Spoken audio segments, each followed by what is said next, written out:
Hey, well, welcome everyone to the Flip the Script podcast with Michael Brusicky. My name is Brandon, and I'll be your host for today's bonus episode. Yes. Michael, what are we talking about today? I'm so pumped for today. I really want to help us get the most out of this holiday season.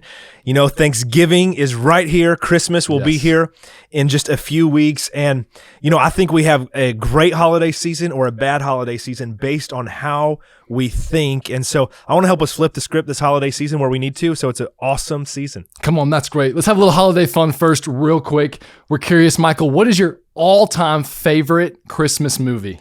You know, it's disappointing that there is only one absolutely incredible, great Christmas movie. Okay. We all know this. Anybody listening, without a doubt, you know it is Elf. Yep. Hands down, there has never been a better Christmas movie. In fact, I recently read an article that said Will Ferrell turned down, I believe it was $25 million to do an Elf 2. Wow. And because he just thought there was no way it could be better. Also, he said in that he was confident making that movie would ruin his career because he's like, hey, me running around in green tights in New York City can't be good. And yet, look what it has become. So, you know, I just think that Elf is a once in a lifetime best Christmas movie ever. So my goal this year is if I can watch it 7 times. 7 is the number of like completeness and perfection There it is. in the Bible. So that's a good number of times to watch Elf. That's good. Well, we're recording this in mid-November. Have you watched it at all yet this season? You know, I have not. I feel come a on. little bit disappointed in myself that I haven't yet. I think tonight, actually, I'm going to Come get on. some pizza with a couple of my boys, and I think I think Elf is in our future. So I hope they're ready. That's awesome. That's amazing. Well, take it away with today's bonus content. All right, here we go, everybody. I just wanted to, as I said, help us think well in this holiday season. And so a few thoughts for you. Maybe you have capacity to take notes if you're running right now while you're listening to this or riding in the car. Maybe you can just be ready on your phone also to write a few thoughts down, because really I'm going to give you a list, about 7 or so things to just help you make sure you think right, or if you're not thinking right, to flip the script so that this holiday season is truly a great experience for you and for your loved ones. First, and these are in no particular order as far as significance goes, but here's what I would encourage us to do. We need to be in the moment, not what we hoped the moment would be. When it comes to this season, this Thanksgiving, Christmas, New Year's season, we need to be in the moment, not what we had hoped the moment would be.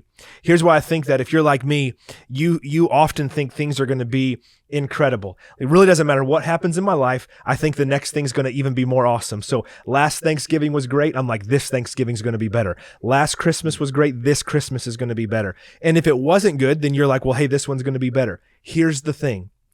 We make plans, but we aren't the ones in charge or control of the exact execution unless we are completely by ourselves.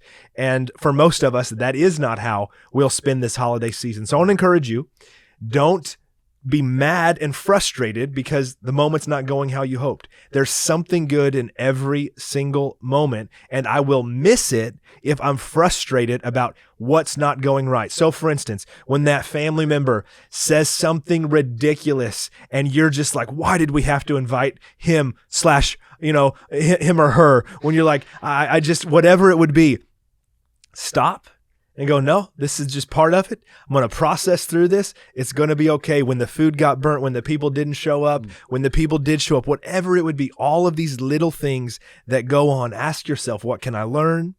Ask yourself a question like this in those moments so that you get the most out of it. Who can I help? What's happening in you right now? What I would say is, what is God trying to do in you right now that's not even just for you, but this moment in this holiday season, you're going to find joy from this moment because you're going to know how you're actually able to help someone else. And then finally, to stay in the moment, ask yourself this question: how can I change for the better? So in that moment, if you were to be frustrated, ask yourself the question, how can I change for the better? Second thing I would encourage us with this season, don't depend on this season to bring you joy. Now, I love Christmas season, and I love seeing the word joy everywhere, right? Yeah. We see the J-O-Y all over the place, and we hang it up in our houses. We put it out in our yards, and we put this word joy, and we by default set ourselves up to count on this season to bring us joy. Now, as a Christian, I'm not going to say anything right now against the Bible, so stay with me right now. Jesus is joy, and the celebration of the birth of Jesus and Christmas is something that should be joyful. But here's the thing. This season should not actually be more joyful than the next season. And what happens is we set ourselves up to expect a season to be like this high level of joy. And then by default, we set ourselves up for the next season to not be joyful. And so I actually want to help make January and February awesome by not saying that my joy is going to be found simply because it's Christmas, that I'm going to find my joy in my identity as a follower of God. If you're not a follower of Jesus, I would encourage you to make that decision. But I'm talking to you as a pastor, so I can't leave that out. But no matter what, joy should not be based on the calendar date. Joy should be based on your identity, based on the people around you, based on purpose for your life, based on significance, based on the disciplines that we put into our life so we would become who we're supposed to become. So during this season, I just want to encourage you to make sure that you don't say, I'm joyful because it's Christmas, but instead enjoy the season. Yeah. But then when January 15th's here, enjoy it. I've read and heard, the winter is the most depressing time of the year. And I think part of that maybe is because we were all joyful because of Christmas and then it was over, right? There's this sadness. People are taking down their Christmas trees and stuff like that. And I'm like, no, it's fun, but we can have fun after that. Third thing to make sure we think right and have a great holiday season, everything won't be perfect.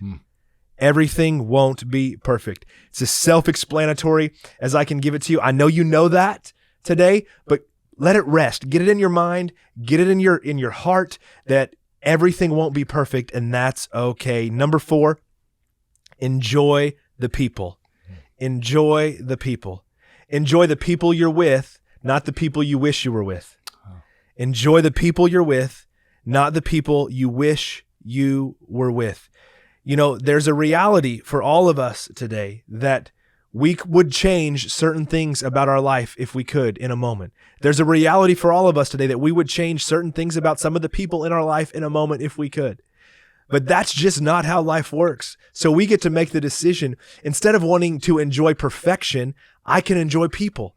Instead of wanting to try to make everything exactly perfect, I can enjoy people. And I don't know, I think that maybe if we do that, this will end up being the best season that won't end on December 26th or January 1st, but could actually be a shift, not just for this holiday season, but even into your 2022. The 5th thing I want to encourage you to do to make sure you have a great holiday season is exercise. Hey, listen, exercise. Here's why. We've got just over a month left of this year. And so many of us make a plan that when the new year starts, I'm going to get in shape. When the new year starts, I'm going to get serious about my physical health. And I want to encourage you to exercise at least 3 times a week. This will be good for your mental health. It'll be good. Your emotions will be better. To be honest, you won't feel quite as guilty if you eat that extra piece of pie, maybe on some days, because you're like, I know I went for a run. I know I went for the gym.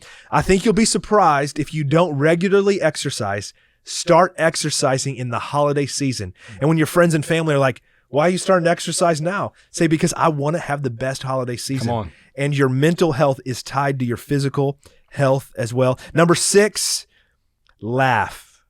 If you want to have a great holiday season, if you want to enjoy Thanksgiving and Christmas, laugh. And if you're struggling and you're looking around and you're like, there's nothing to laugh at, just make yourself start laughing. You know, watch an episode of The Office if that'll make you start laughing, or whatever, as long as it's appropriate. I don't want to, go anything here bad, but as long as it's appropriate, watch whatever it would be that makes you laugh. Read some jokes. Get that flowing, get that laughter flowing. It's good for you to laugh. Laugh with your friends, laugh with your family, laugh by yourself, and make this a great holiday season. And number 7, almost a add-on to number 1, but number 7, and the final thing I want to throw at us to make sure we get the best out of our holiday season is this. We need to make sure we find good. Find good. There is good every single day. There is good every hour. And all of us have Again, so many things we could change or we would want to change. Let's find the good. And if we find the good, I think we'll find that this Thanksgiving, that this Christmas, this New Year's is the best holiday season that we have had. Practice these 7 things, live them out, tell your friends, tell your family, do them together with them. I'd encourage you, share this with anybody you know that needs to make sure they have a great holiday season. And from my wife, Megan, and I, we truly hope you have an amazing Thanksgiving, a Merry Christmas, and a Happy New Year. Thanks for listening.